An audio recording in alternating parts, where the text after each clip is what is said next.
તમે બંને ભાઈ બહેને આવું કંઈ ના કર્યું હોત ને તો સારું હતું. તમારા લીધે મારે પણ ઘર છોડવું પડ્યું. પ્રોપર્ટીમાં ભાગ માંગો તો પહેલા ભાઈ આવ્યા હતા. હા છે ને, તડકો લાગે છે મને. ક્યાં જશું હવે આપણે? કેટલી મસ્ત એસીમાં સૂતી હતી. ભાઈ આ તારી બૈરી તો સુવાળી સૂઠની રહી કે નહીં, એટલે તડકો સહન ના થાય.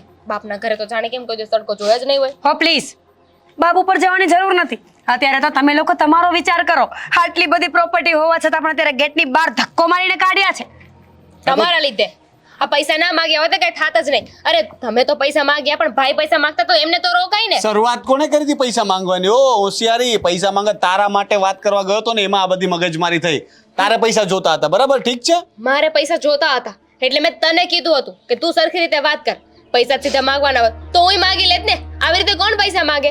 તો મારી પાસે કઈ ઝાડવું નથી કે મમ્મીએ મને લોકરની ચાવી નથી આપી. મારે છેલ્લે તો ત્યાં જ જવાનું હતું એટલે હું ત્યાં વાત કરવા ગયો તો આ બધું થયું. તો વટ નતો કરવો ને, ત્યારે પગમાં પડી જવું હતું ને મમ્મીના. મમ્મી હું તમારી દીકરી, મને કાઢી મૂકત, તને રાખી લેત. સાચી વાત છે. જો ભીખ જ માંગવાની હતી તો થોડી પ્રોફેશનલી ભીખ માંગત ને. મમ્મા થોડા પૈસા આપી દો ને. વટ કરવા ગયા અને એમાં હેરાન થઈ ગયા. હવે શું? હવે તો ઘરની બહાર નીકળ્યા છીએ ને. આટલો મોટો ગેટ છે ઘરનો, પણ શું કામનો? આપણે તો ગેટની બહાર છીએ, આઉટ ઓફ ધ ગેટ. કરશું હવે કઈ હવે ને. તમે લોકો છે ને પહેલા તો ઝઘડવાનું બંધ કરો. સાથે રહેવું છે ને તો શાંતિથી રહેવાનું છે. આવી રીતે તો સાથે નહીં રહી શકીએ. સાથે તો રહેવું છે, પણ ક્યાં રહેશું? રોડ ઉપર? એનીવેઝ છોડો ને. રોડ પર શું કામ રહેવું જોઈએ? હું હોટલ બુક કરું છું ને. ભાઈ એકાઉન્ટ નંબર બોલ તો તારો. હા, એકાઉન્ટ નંબર બોલ. હોટલ તો બુક કરવી પડશે ને. ક્યાં રહીશું? એ પણ મારે આપવાના. એટલા પૈસા તો હશે ને તારી પાસે? હોટલ બુક કર. મારી પાસે કઈ નથી. તો મારી પાસે 2-1 દિવસ ચાલે એટલા પૈસા છે. એનાથી વધારે એનું મેનેજ નહીં થાય. 2-3 દિવસ મેક્સિમમ હોટલમાં રહી enough છે ને. શકાશે. ત્યાં સુધીમાં તો ભાઈ કઈક સેટિંગ કરી રાખશે. 2 દિવસ હોટલમાં રોકાવીએ. ત્યાં સુધી પેલું તારું ભીખ માંગવા વાળું થોડું પ્રેક્ટિસ કરી લે ને. એટલે માર ભીખ માંગવાનું નથી કે તો મમ્મી પાસે જઈને કંઈક મનાવવાનો પ્લાન બનાવ ને. નો ભાઈ, એટીટ્યુડ. હવે મેં વટ કરીને કહી દીધું છે તો પછી હું પાછી નહીં જાઉં. અને હું પણ. આ પેલી કહેવત છે ને તમારા લોકો માટે જ છે કે રસ્સી જલ ગઈ લેકિન બલ નહીં ગયા. હા તો જાઓ ને. તમે તમારા મમ્મીને જઈને કહો કે મમ્મી પ્લીઝ અમને પૈસા આપી દો, પ્રોપર્ટી આપી દો. આઈ એમ સોરી. હું શું કામ જાઉં? કેમ? સેમ તમારો ઈગો હર્ટ થાય, અમારો ના થાય. હું એકનો એક દીકરો છું, આ ઘરનો વારસ છું, છતાંય મને મમ્મીએ ના પાડી દીધી પૈસા માટે. તો હવે હું એ ઘરમાં પાછો નહીં જાઉં. હા તો ચાલો, રોડ આટલો મોટો ખુલ્લો જ છે, જ્યાં મજા આવે ત્યાં જઈએ. 2 દિવસ રહેવા એવા પૈસા છે ને, 2 દિવસ હોટલમાં રહીએ અને મગજને કાંઈક દોડાવીએ. 2 દિવસમાં કાંઈક સેટિંગ થઈ જશે. હા પણ 2 દિવસ પછી સેટિંગ થઈ જશે. ક્યાંથી સેટિંગ થઈ જશે? મારી પાસે કઈ પૈસા નથી, બરાબર છે, અને બીજું કઈ કામ પણ નથી. હા તો કરજો ને. હવે પોતાના દમ પર ઊભા રહેતા શીખો. સરસ આઈડિયા આપ્યો. તું કામ કરજે, હે ને? તારી ભાભી રસોઈ બનાવશે અને હું ઘરનું ધ્યાન રાખીશ. એક્સક્યુઝ મી, હું શું કામ રસોઈ બનાવીશ? આઈ એમ સોરી, મારાથી રસોઈ નહીં બને. અને હું શું કામ કરું? મારો એટલો મોટો, બહાદુર, હિંમત વાળો, કામ કરે એવો ભાઈ હોય તો મારે શું કામ કરવું? તને ખબર નથી યાર, મને છે ને કામ કરું ને તો બહુ થાક લાગે છે. આ પગ ને કમર ને બધું દુખવા લાગે છે. મારાથી કામ નહીં થાય યાર. તારી બેનને રઝળતી કરીશ તું રસ્તા પર. રઝળતી ક્યાં? સારી ઓફિસમાં તને હું જોબ અપાવીશ ને. મારા કોઈ ફ્રેન્ડને ફોન કરું, તારે રિસેપ્શન પર બેસવું છે? નહીં ના, એ લોકો પગાર આપીને કેટલા આપે? એ પગાર 5-7 હજાર તો આપશે જ ને. તારું મોઢું જોઈને આપી દેશે એટલા તો. એટલો તો મારા એક દિવસનો ખર્ચો છે ને. 5-7 હજારમાં તો મારી દાઢ પણ નહીં પલ્લે. એ બધું જૂનું થઈ ગયું. હવે આપણે કહી દે તો રોડ પર છે એવું ફરીથી. We are on the road. હા, ખુલ્લો રોડ પડ્યો છે, જ્યાં મજા આવે ત્યાં જવાનું. હું તો કહું છું કે આપણે એટીટ્યુડમાં બહાર નીકળી ગયા ને. 2-3 કટોરી સાથે લઈ લેવાની હતી ને. માંગતા તો ફાવત, હવે અથેડીમાં માંગવું પડશે. શું ગાંડા જેવી વાત કરો છો?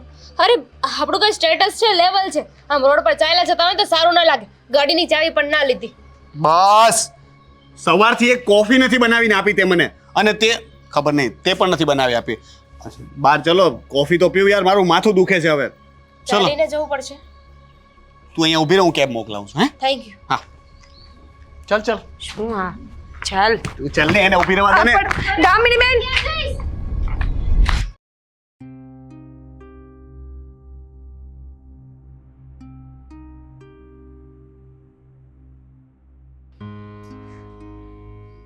રોનકના પપ્પા,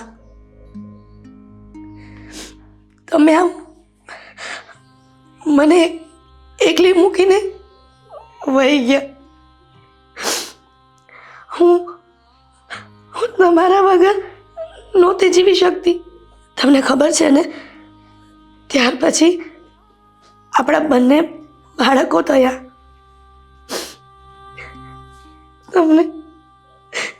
તમને ખબર છે, હા, તમે બંને બાળકોનો જન્મ થયો ને ત્યારે તમે એટલા બધા ખુશ હતા ને, તમને એમ થયું હતું ને કે મારા બંને બાળકો મારા ગળપણની લાકડી બનશે. તમારી જેટલી મહેનત કરેલી આ બધી કંપની ઊભી કરી છે ને, એ તમારા દીકરા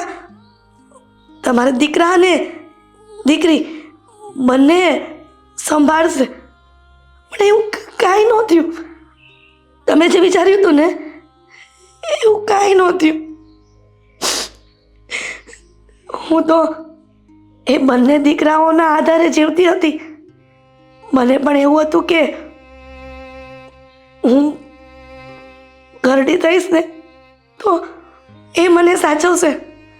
પણ એવી નહોતી ખબર કે જે દીકરાઓ માટે મેં જિંદગી બરબાદ કરી, જે દીકરાઓ માટે મેં મારો મહેનત કરીને જે કંપની ઊભી કરી હતી તમારી સાથે, એ કંપનીને ડૂબાડવાનો દિવસ આવી ગયો છે. આ છોકરાઓ સંભાળી નથી શકતા તમારી કંપની. ખબર નહીં કે કોની સંગત લાગી ગઈ અને આ છોકરો અને છોકરી તમારા અવળા રસ્તે ચડી ગયા ને ખબર નહીં કે આ લોકો શું કરવા બેઠા છે. તમને ખબર છે, આ લોકો મને મૂકીને જતા રહ્યા. હવે હું કોના સહારે જીવીશ? કોના સહારે જીવીશ?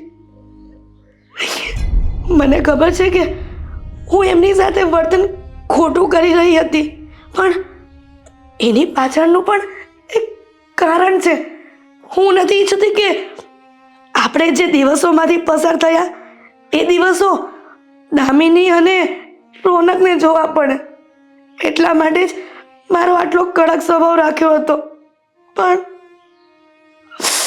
મારા દીકરાઓ મને સમજી ન શક્યા.